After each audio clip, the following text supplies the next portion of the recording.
And now, stay tuned for the mystery program that is unique among all mystery programs. Because even when you know who's guilty, you always receive a startling surprise at the final curtain. In the Signal Oil program, The Whistler.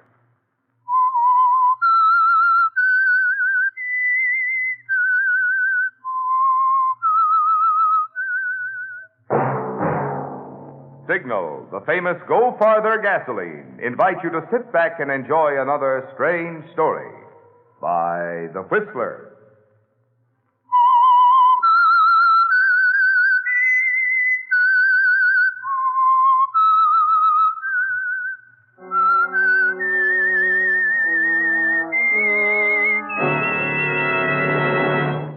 I am the Whistler, and I know many things, for I walk by night.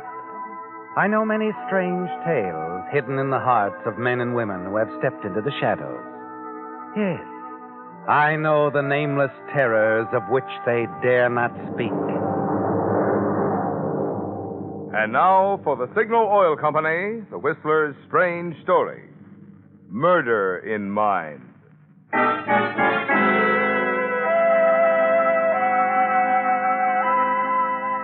The Hallister house looked as permanent as the hillside it occupied, in the exclusive Terrace Heights district on the outskirts of town. The house itself sprawled along the crest of the hill, overlooking the rambling wooded grounds. That late afternoon and early spring, Gill Hallister and his wife Vicky sat facing one another on the broad terrace. Neither spoke for a time, for they were waiting for something to happen. And then Gill sprang to his feet and started pacing the stone-floored terrace. We ought to be hearing something by now. It shouldn't take this long. Oh, be quiet, will you, Gil? I'm trying to listen. I'm trying not to. Don't tell me you're sorry you did it. I'm not sorry, Vicky. I'm not anything. Just wish it were over, that's all. If you did what you were supposed to do, we won't have much longer to wait. Oh, Gil, stop pacing. I've got to do something. How about a drink? Not for me. But you look like you could use one. Yes. I guess I could. You move rigidly, mechanically, over to the bar under the striped canopy on the side of the terrace. Go through the motions of making a highball with unsteady hands. And your mind is turning over and over. What could have gone wrong, Gil? Should have happened by now. Belle drove away from the house 5 minutes ago. And then you hear it. A car coming up the road. You freeze inside. Vicky leans forward in her chair. And then as the taxi rounds the curve and comes into view... Gil. It's Belle. She's back, Gil. How did she... Shut up. But I said shut up. Oh, dear me. Oh, children, I've just had the most terrifying experience. Really terrifying. Why, what's the matter, Belle? Oh, let me get my breath. Oh, my goodness, I'm still trembling. I was fortunate enough to get a taxi to bring me back up. But what happened, Belle? I cannot understand it, Vicky. I certainly wasn't driving any faster than I usually do down our road. But my goodness, that last curve, before the main gate, why, I went to put on my brakes to slow down a little, and there were no brakes. No brakes at all. You don't look at Vicky, Gill. You can't. You just keep staring at Belle. Belle, your stepmother, sitting there quite alive, recounting the frightening details of her nearly fatal accident. No brakes on her car, Gill. Just when she needed them most. There were no brakes on her car. You wonder how she made it at all. She wasn't supposed to, was she, Gill? Both front fenders and the grill smashed in something terrible. Oh, my dear, what a frightful experience. Oh, do let me take you to your room and you lie down for a while. I'll call Dr. Stratton, Belle. You've had quite a shock. Oh, my goodness, no. I'm as good as new right now, Gil. Now, don't you darlings worry about me. Oh, I must call Mrs. Morgan at the center. She was expecting me. And then the garage. I must call them to pick up the car. Let me do that for you. Oh, no, dear. Thank you. It won't take a minute, and it'll take my mind off things. After all, Gil, I want to be active while I'm still able. I might have been killed, you know.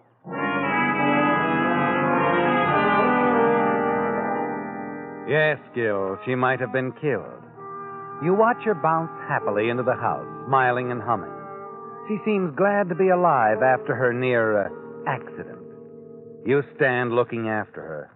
and you're suddenly aware that you've dropped your guard. You're no longer tense, just a little stunned, a little amazed. What is that stepmother of yours? Pioneer stock or something? Won't anything kill her?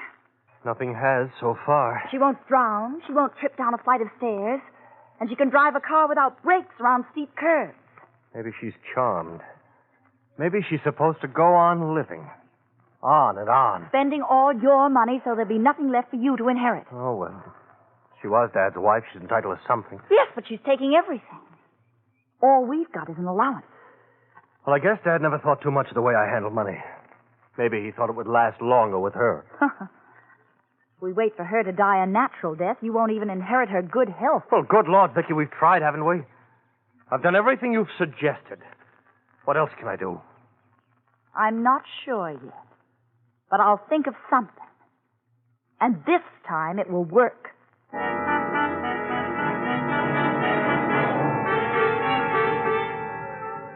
Yes, Vicky's the planner, Gill, and you're the executioner. Yes, beautiful Vicky. She amazes you, doesn't she? For the next few days, you know that Vicky is biding her time, turning a plan over in her practical mind for another accident to Belle. A plan that will work this time. One late afternoon, you're in the library with Vicky and Belle, with Belle carrying the bulk of the conversation. And, as usual, she's on her favorite subject, the Community Social Work Center. Oh, dear, we're simply swamped with work. Mrs. Morgan and I are up to our ears, literally. Oh, but it is satisfying when you help raise the downtrodden from, well, the very depths. It's very satisfying. You know, you two should really become active at the center.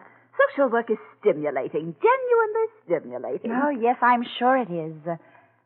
Belle, dear, if you don't mind, I think I'll go to my room. Oh. We're due at the Colemans for cocktails in an hour, and I will... Just do sit a moment longer, Vicky. I have something to tell you both. Well, I don't want to alarm you, What is it, Belle? Well, I'm not getting any younger, you know, and lately, well, that is in the past 6 months or so, well, these accidents of mine. At the lake, remember, I nearly drowned. Yes, Belle, we remember. And then tripping on the hall stair just last month. Why, that fall would have killed me, I know. And then the breaks just a few days ago, the crash and all. What is it, Belle? What are you trying to say? Well, you'd have to know sometime, and I do hope you'll approve. Foster, will you come in now, please? Foster? Who is he? Yes, Mrs. Hollister. Oh, Foster, I want you to know my children. This is Mrs. Hollister, Jr., and my stepson, Mr. Hollister. This is Foster. Mr. and Mrs. Hollister. How do you do? Foster's going to drive for me. Drive, and, what was that you said I needed, Foster? Bodyguard, ma'am. Yes, that's it. A bodyguard.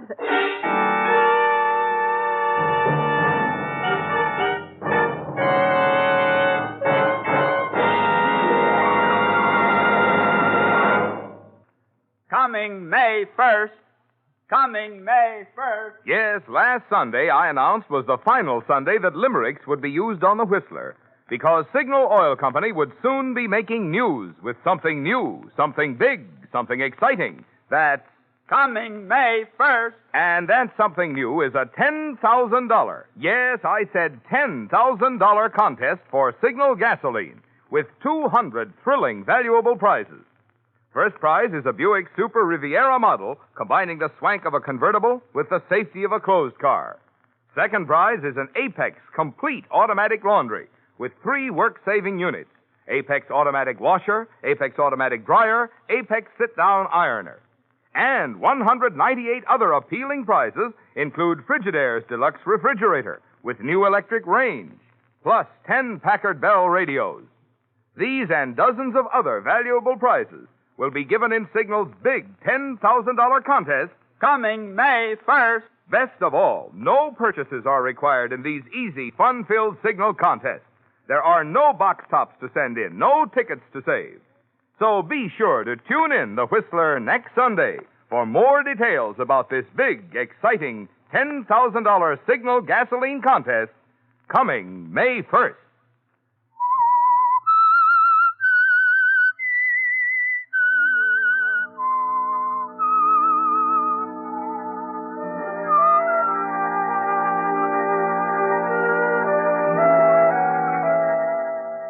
Well, Gill, you hadn't planned on Foster, had you?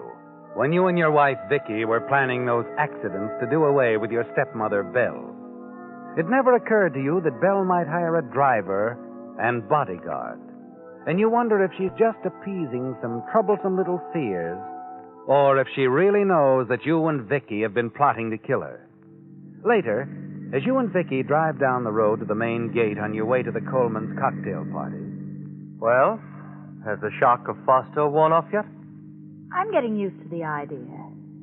Foster doesn't worry me. In fact, the more I think about it, the more I think he may turn out to be a godsend. You'll forgive me if I don't get it. He's broke, I'll bet on it. He undoubtedly needs money desperately. Why, Gill, the more I think of it, the more I suspect that Foster might rob the wall safe. Well, Vicky, And Belle might even meet with foul play. Resisting the robbery, of course.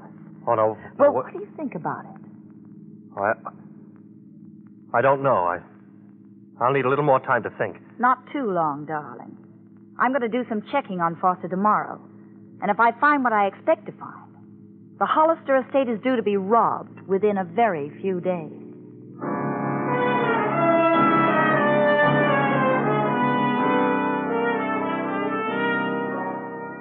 It's an interesting thought, isn't it, Gill? And as always, you know that you can count on Vicky. The following day, the two of you drive into town for a little friendly visit with Belle's friend, Mrs. Morgan, the superintendent at the rehabilitation center. Of course, Foster's name is brought into the conversation, and you're pleased with what you hear. Oh, yes, the poor man's had such a trying time of it. Just couldn't find himself, you know. This job now with Belle, it's just the thing for him. I see. Matter of fact, it was all my idea. I thought Belle could use a chauffeur, and Foster is an excellent driver. Nothing's happened, has it? I mean... Oh, no, Mrs. Morgan. We were just wondering about Foster, his background and all. One can't be too careful, you know. Of course. We didn't want to worry Belle, asking her about it. But as Vicky says... I understand. And you know Belle always carries quite a bit of money around with her, keeps a considerable amount at the house, too. Yes. You know, it never occurred to me. Foster looks so honest. Oh, and I'm sure he is, Mrs. Morgan. Well, we'd better be running along, Gill. Yes. I still have some shopping to do. Goodbye, Mrs. Morgan. What's that, dear? Oh, yes. Bye.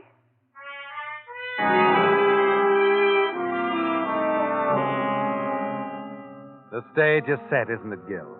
And you're certain Mrs. Morgan will remember your conversation with her concerning Foster. You waste little time discussing the details, carefully going over each step of the plan with Vicky. And finally, the night arrives, the night of the attempted robbery. You're on the terrace with Vicky and Belle. Foster is there, too. And you're waiting for Belle to go up to her room. Oh, my, it's such a beautiful evening, isn't it, children? Simply beautiful. You know, I think I'll take a stroll down to the creek. Anyone want to come along? Oh, I'm afraid I couldn't negotiate that path in these high heels. Oh. How about you, Gill?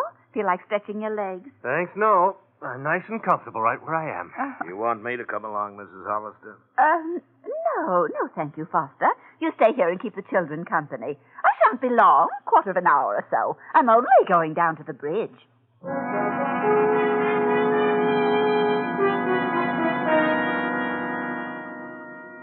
You sit back, watch Belle stroll down the path and then out of sight. And you wonder if Belle had a reason for asking Foster to remain behind, perhaps to keep an eye on you and Vicky.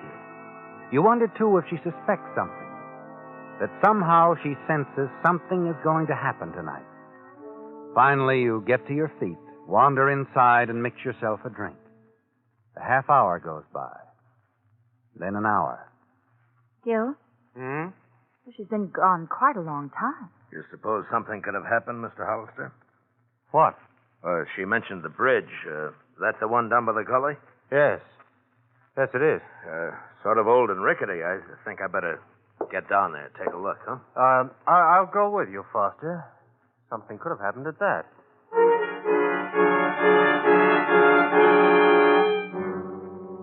With Foster following close behind, you hurry down the path and finally reach the old suspension bridge which spans the deep, narrow gully. As you start across it, Foster grabs your arm. Hold it, Mr. Hollister. Huh? Look up ahead. The handrail. It's broken, isn't it, Gill? And the rail hangs down, seeming to point to the bottom of the gully. You look down, and there in the moonlight you see her sprawled out on the rocks below. Belle.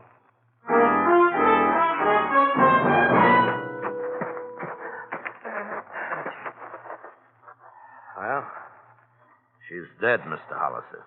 For a moment you stand there, staring down at Belle Hollister. Yes, she's dead at last, Gill. An accidental death. And it actually happened without you or Vicky being involved at all. Before you call the police, maybe we'd better have an understanding, Mr. Hollister. What?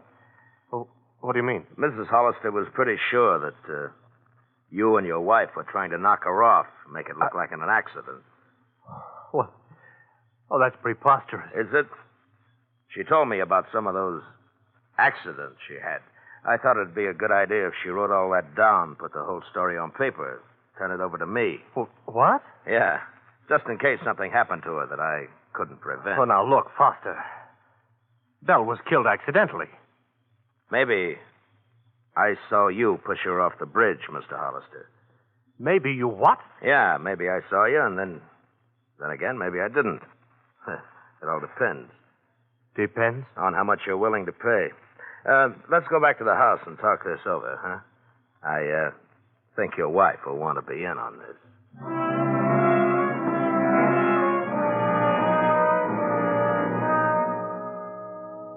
All right, Pop. We'll pay. Vicky. I said we'll pay. I knew you'd see it my way, Mrs. Hollister. Now, may I see this letter Belle wrote? Yeah, sure. I got it right here. It's under armed escort, so don't try nothing, huh? I'll hold on to it if you don't mind. Okay, take a look. You recognize the handwriting? Yes. We could deny this, you know. Maybe. But when I tell the police I saw Hollister push her off the bridge, plus this letter, it'll be a cinch. Well, Gil? All right.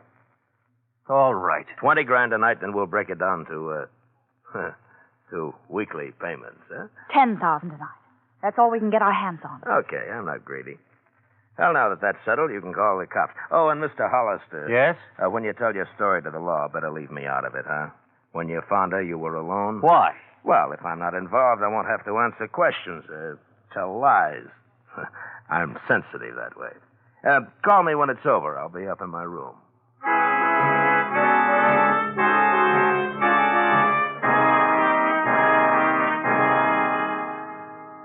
You tell the police exactly what happened, don't you, Gil? Without mentioning Foster, of course.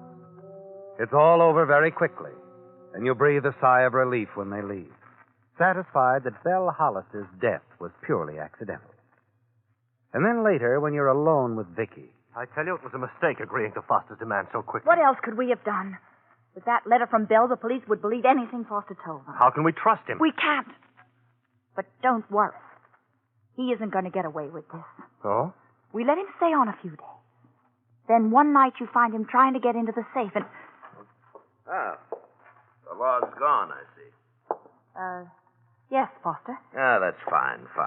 Oh, Foster, that suitcase, what are you doing with it? What does it look like, pal? I'm leaving. No need for me to stick around. Leaving? Yeah, I thought I'd find me a nice little apartment in town. It's kind of dull out here. I crave the bright lights, excitement, dancing girls. Always have. Only now I can afford it. Well, if you'll give me my dough, I'll be on my way, kids.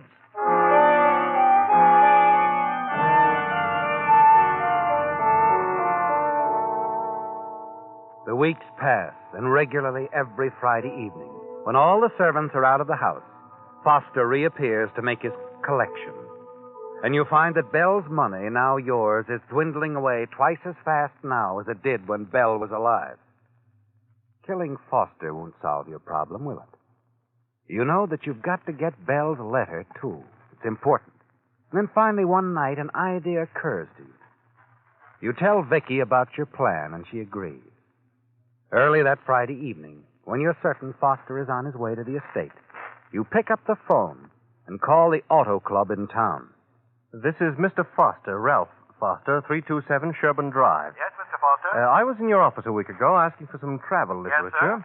And one of your clerks said she'd mailed some folders out to me, but I haven't received them yet. Would you find out Of what course. the... One moment, sir. What Going to check. better work? It will. Don't worry about it. Vicky, car stopping outside. It's what? All right. Stall him off a few minutes. Mr. Foster? Yes? I think I know what's happened, sir. You gave me your address as 327 Sherburne Drive.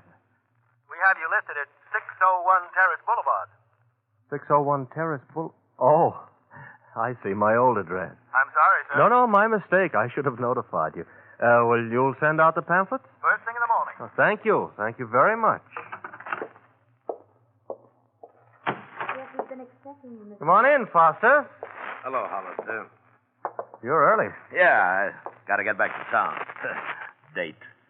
Sit down, huh? Sit down. Well, if you don't mind, Please. I have something to talk over with you. Oh? Vic, how about fixing us some drink? Oh, yes, of course. Proposition, Hollister? Foster, how would you like to sell me that letter of Belle's, huh? Get this business over with once and for all. I might be tempted. I'll give you $50,000 for it. Well, maybe I'd better sit down at that, huh? Could you get me the letter tonight? Well, sure. I'd have to go back to town. I'm keeping it in a nice, safe place. Your apartment. Yeah. It's too bad you don't know where it is, huh, Hollister? Oh, thank you, Mrs. Hollister. Well, Foster, are you going to sell us the letter? Why not? Well, let's drink to it then. All right. Yes. Yeah, that's good bourbon. Very good. You wouldn't be stupid enough to try pulling a fast one, would you, Hollister? What? Fixing this drink, I mean. Oh, hardly. Anything happened to me and you'd never find that letter. But somebody else would. I realize that. Because if you knew where you could get your hands on that letter, well, it'd be a different matter, huh? That's right. Well, let's get down to business. Iron out some details. I don't have much time. That's right, Foster. You don't have much time.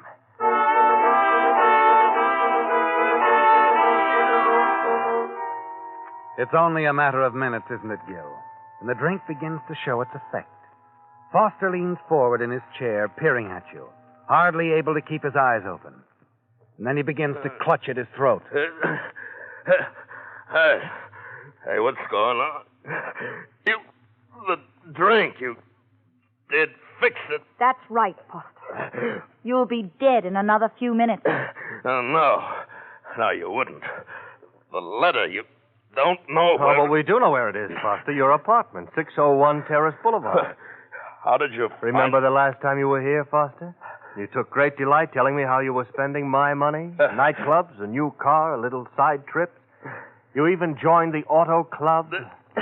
I'll kill you. Oh, no, you won't. I'll take this gun. Now, Foster, relax. It'll be over soon. You're going on a little trip. This time you're never coming back.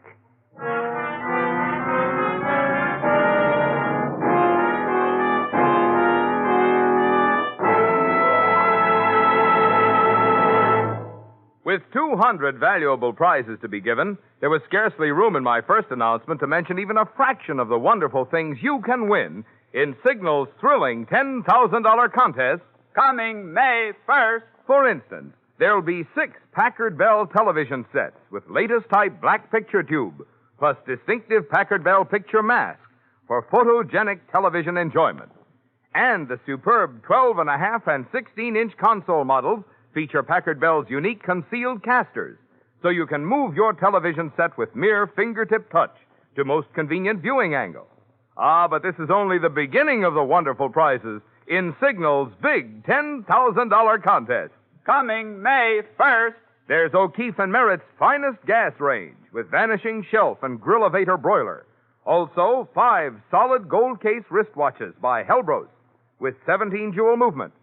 5 makeup cases from Halliburton's famous line of featherweight aluminum luggage.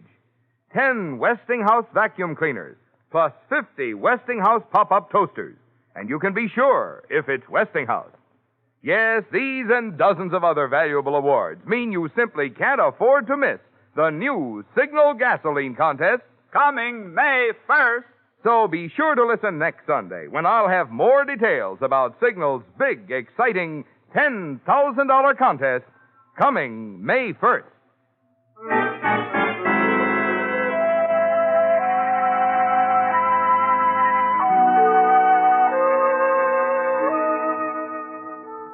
It's almost over now, isn't it, Gill? In a few minutes, Foster will be dead.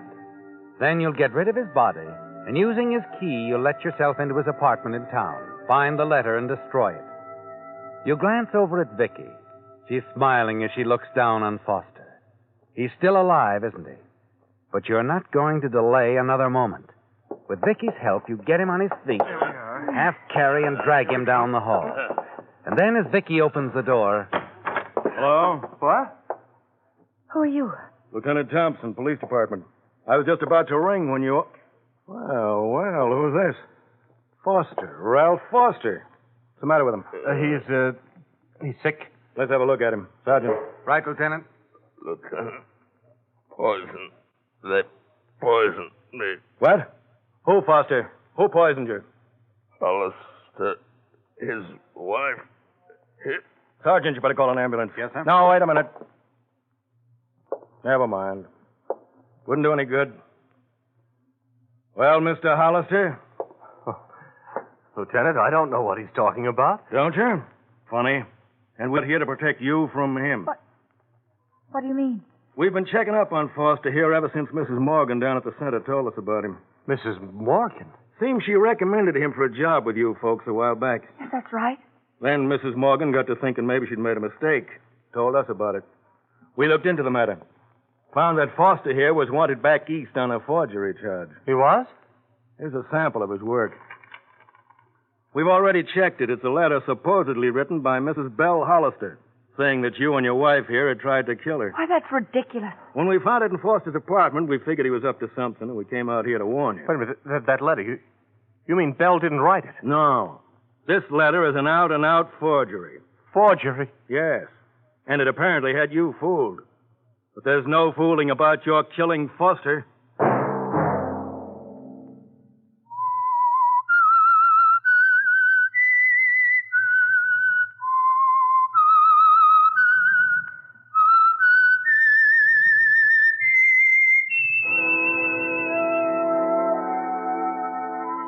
Let that whistle be your signal for the Signal Oil program, The Whistler, each Sunday night at this same time. Brought to you by the Signal Oil Company, marketers of Signal gasoline and motor oil, and fine automotive accessories. Remember, it's Coming May 1st. Yes, May 1st is the opening date of Signal's big new contest with 200 valuable prizes, including a new Buick Frigidaire refrigerator, electric range, and home freezer, Packard Bell television sets, and many others. So be sure to listen next Sunday for more details about Signal's big, exciting $10,000 contest.